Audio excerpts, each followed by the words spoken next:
Je vais parler d'une chose maintenant, et vous allez tous être d'accord avec moi, c'est la révolution du référencement vidéo. Euh, Pourquoi j'en parle encore en 2024? Parce que je rencontre des clients, je répète, je le rabâche, il faut faire de la vidéo, il faut faire de la vidéo, il faut faire de la vidéo, il faut faire de la vidéo. Après, j'entends, hein, faut des moyens, hein, il faut avoir du temps. Les moyens, c'est pas que de l'argent, c'est aussi du temps à consacrer. Et c'est une difficulté d'avoir du temps, de développer des ressources. On va pas parler forcément de moyens, mais les moyens, c'est des ressources. C'est pas que des moyens financiers. Euh, un de mes amis, je vais le citer, Yann Kos de NewQuest, le fondateur de NewQuest, il y a 15 ans en arrière, à l'époque, c'est lui qui m'a mis le doigt là-dessus, ou le mot à l'oreille. Et il m'a dit un jour, Nico, la vidéo, c'est the next thing. Je pense que mot pour mot, ça doit être ça. Et ça m'a marqué.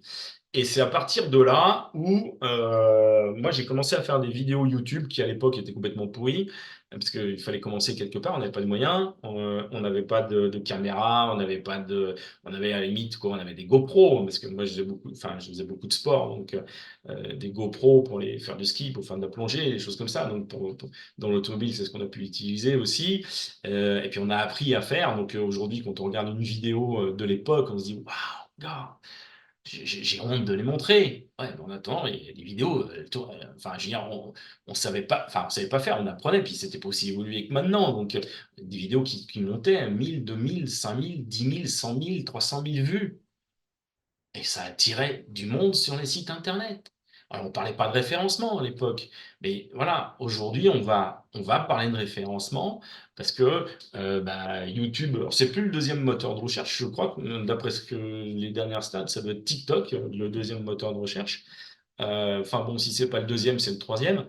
Aujourd'hui, il faut faire du référencement vidéo, il faut faire du marketing vidéo parce que ça se développe à un rythme rapide. Euh, vous voyez hein, sur YouTube tous les YouTubeurs, les référenceurs, les influenceurs, on va en parler tout à l'heure, qui se développent.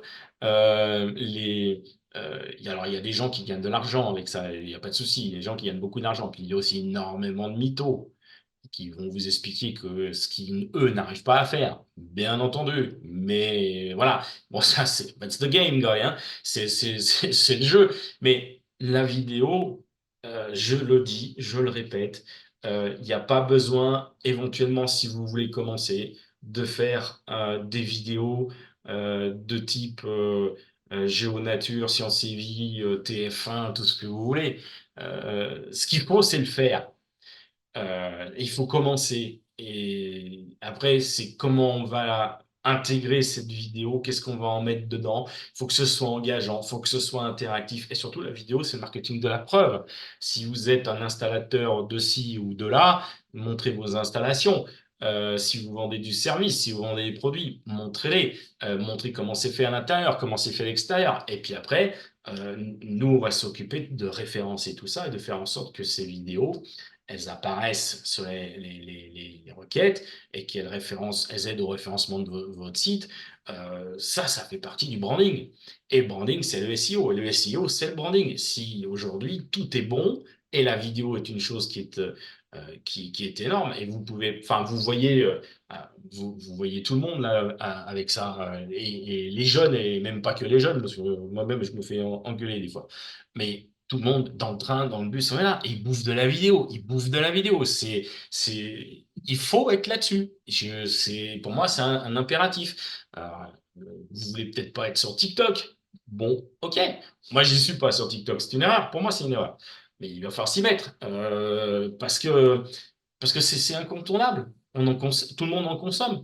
Et ce qui compte, c'est que ces vidéos-là vont se présenter devant les yeux des utilisateurs où qu'ils soient sur Google, qu'ils soient sur YouTube, qu'ils soient sur TikTok, et ça va présenter votre marque.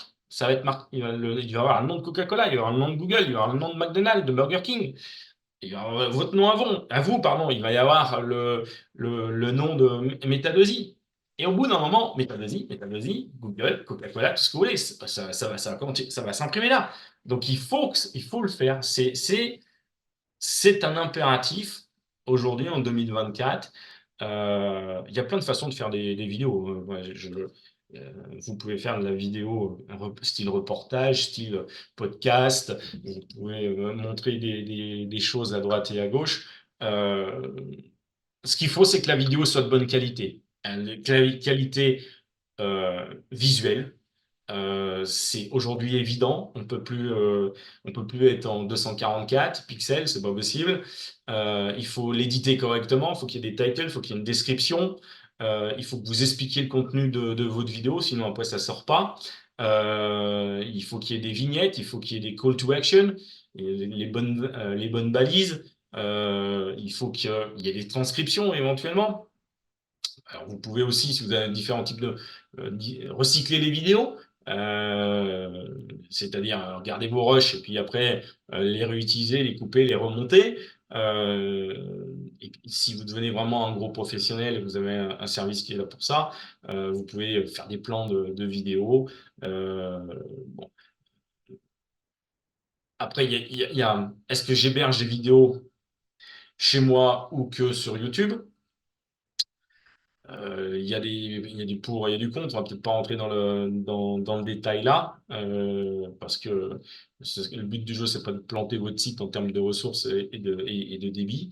Et puis après, bien entendu, c'est toujours la même chose, il faut engager le public. Donc, il faut être présent, il faut communiquer là-dessus, il faut partager, il faut les interpeller, être interpellé, répondre, demander des avis. Et là, voilà, c'est la clé du succès. Et, pour être présent, vous imaginez une SERP. La SERP, elle se décompose en plein de choses. Vous avez le Knowledge Panel ou la Google My Business. Alors, ça change tout le temps. Ça va encore changer en 2024. Vous avez les résultats payants, enfin, les publicités. Vous avez les Google, les Shopping Ads qui sont là. Vous avez de l'organique, c'est remélangé. Vous avez les FAQ, enfin les PA maintenant, les questions les plus couramment proposées. Le but, c'est de monopoliser la SERP où que vous soyez. Donc si on parle de vous, on parle de vous. Si on vous montre, si votre marque, elle est là, je veux dire, la différence entre, imaginez deux résultats. Il y a le gars, il est le premier et deuxième. OK. Vous avez une marque qui est connue, une marque qui est inconnue. Vous pensez que l'utilisateur va cliquer sur quel résultat? Il y a de grandes chances qu'il clique sur la marque qu'il connaît. Ça, c'est ce qui va attirer le plus. Bien entendu, si vous êtes en un ou un 10, il n'y a pas de, il n'y a pas de doute. C'est le 1, non le 10, non le 1.